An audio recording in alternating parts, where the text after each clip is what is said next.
అమరవీరుల స్తూపం దగ్గర కుల అసమానతల నిర్మూలన పోరాట సమితి ఆధ్వర్యంలో ఈ నిరసన కార్యక్రమం చేపడుతున్నాం. నిరసన కార్యక్రమం చేపట్టడానికి ప్రధాన కారణం బండి సంజయ్ కుమారుడు బండి భగీరథ్పై పోక్సో కేసు నమోదై వారం రోజులైనా కూడా అరెస్టు చేయడం లేదు. అట్లా అరెస్టు చేయకపోవడానికి కారణాలు ఏంటి అనే విషయాలను మనం చెప్పుకున్నట్లయితే పోలీసులు నేర విచారణ కానీ న్యాయ విచారణ కానీ ఎప్పుడైనా పోక్సో కేసు నమోదైనప్పుడు సామాన్య ప్రజలనైతే వెంటనే అరెస్టు చేసిన సందర్భాలు మనం చూసాము. కానీ ఈ కేసులో ప్రత్యేకంగా కాంగ్రెస్ ప్రభుత్వం సిట్ వేయించి కాలయాపన చేస్తున్నట్టుగా కనిపిస్తుంది.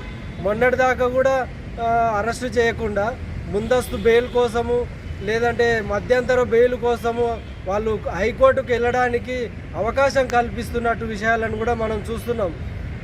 పొద్దున లేస్తే బండి సంజయ్ భారత్ మాతాకు జై జై శ్రీరామ్ అని మాట్లాడే బండి సంజయ్ మరి భారత మాతకు ఒక అన్యాయము అఘాయిత్యం జరిగితే కేంద్ర మంత్రి పదవిలో ఉండి మరి ఏం చేస్తున్నట్టు అని చెప్పి మనం అడగాల్సిన అవసరం ఉంది.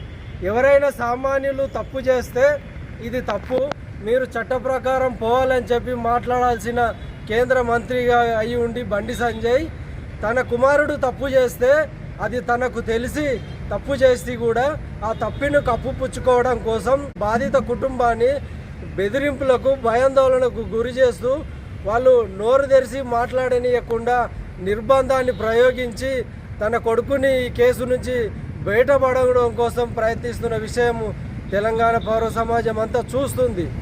ఈ విషయంలో మనము పోలీసులను కానీ లేదంటే కాంగ్రెస్ ప్రభుత్వాన్ని కానీ తప్పుపట్టాల్సిన అవసరం ఉంది. మరి ఇక్కడే చూసినా మనం అదే షాద్నగర్ దగ్గర ఒక దిశ ప్రియాంక రెడ్డి అత్యాచారం జరిగితే వెంటనే ఎలాంటి విచారణ లేకుండా ఆ పేద పిల్లలని చెప్పి ఎన్కౌంటర్ చేసి పాడేసిన విషయం మన కళ్ళెదుటనే ఉంది. మరి ఈరోజు బండి సంజయ్ కొడుకు బండి భగీరథ్ చేసిండని తర్వాత పోక్సో కేసు నమోదైనవి అయితే కూడా 10 రోజులైనా ఆయనను ఎందుకు అరెస్టు చేస్తలేరు అంటే ఆయన కేంద్ర మంత్రి కొడుకు అయితే ఒక న్యాయం, పేదలైతే ఒక న్యాయం అని చెప్పి మేము అడుగుతున్నాం. బండి సంజయ్ మొన్న మాట్లాడాడు ఏక్తా యాత్ర సందర్భంగా, హనుమాన్ జయంతి సందర్భంగా వీళ్ళు నేరాలు అవినీతులు అక్రమాలు చేస్తారు, దేవుళ్ళను అడ్డు పెట్టుకుంటున్న విషయం మనకు చాలా స్పష్టంగా క్లియర్గా అర్థమవుతుంది. మరి నీవు ఏ స్లోగన్స్ ఇస్తున్నావో ఆ స్లోగన్స్కి ఈరోజు ఏం విలువ ఉన్నట్టు? భారత్ మాతాకి జై అన్నప్పుడు మరి ఒక మహిళని నీ కొడుకు అరెస్ట్ చేస్తే నాకు తీసుకుపోయి స్టేషన్లో అప్పచెప్పకుండా నీ కొడుకుని ఎందుకు రక్షిస్తూ? కాంగ్రెస్ ప్రభుత్వంలో ఉన్న ఒక్క మంత్రి కూడా ఒక్క ఎమ్మెల్యే కూడా ఈ విషయాన్ని పట్ల ఎలాంటి స్పందన తెలియజేస్తలేరు. దీన్ని ఎట్లా అర్థం చేసుకోవాల్సిన అవసరం ఉంది. కనుక ఇప్పటికైనా బండి భగీరథకు బెయిల్ ఇవ్వద్దని మేము హైకోర్టుకు విజ్ఞప్తి చేస్తున్నాం. వెంటనే పోక్సో కింద అరెస్టు చేసి కఠినంగా శిక్షించాలని. ఎందుకంటే ఒక కేంద్ర మంత్రి పైన ఆరోపణలు చేయాలంటే, కేసు పెట్టాలంటే సామాన్య ప్రజలు చాలా భయపడతారు.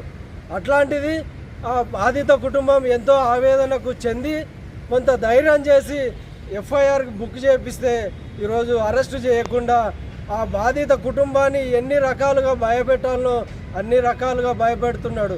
స్వయాన బండి సంజయ్ ఆ ర్యాలీలో నా కుటుంబం పైన ఎవరు కుట్ర చేశారో వాళ్ళంతా చూస్తా అని చెప్పి నిందిత కుటుంబానికి సంబంధించి మళ్ళీ ప్రజలను, ప్రజాస్వామిక వాదులను, మేధావులను, ప్రజా సంఘాలను భయపెట్టే కుట్రలు చేస్తున్నాడు. తప్పిస్తే నేరం నుంచి తప్పించుకోవద్దని, నీకు కోర్టులు అంటే కేంద్ర మంత్రి పదవి అడ్డం ఉండొచ్చు, లేకుంటే నువ్వు ఒక పెద్ద నాయకుడు ఉండొచ్చు, ఈ కేసు నుంచి తప్పించుకోవచ్చేమో కానీ ప్రజల నుంచి మాత్రము తప్పించుకోలేవని మేము ఈ సందర్భంగా హెచ్చరిస్తున్నాం. వెంటనే బండి భగీరథ్కు బెయిల్ ఇవ్వకుండా అరెస్టు చేయాలని చెప్పి మేము డిమాండ్ చేస్తున్నాం. నా పేరు జయ చక్రవర్తి.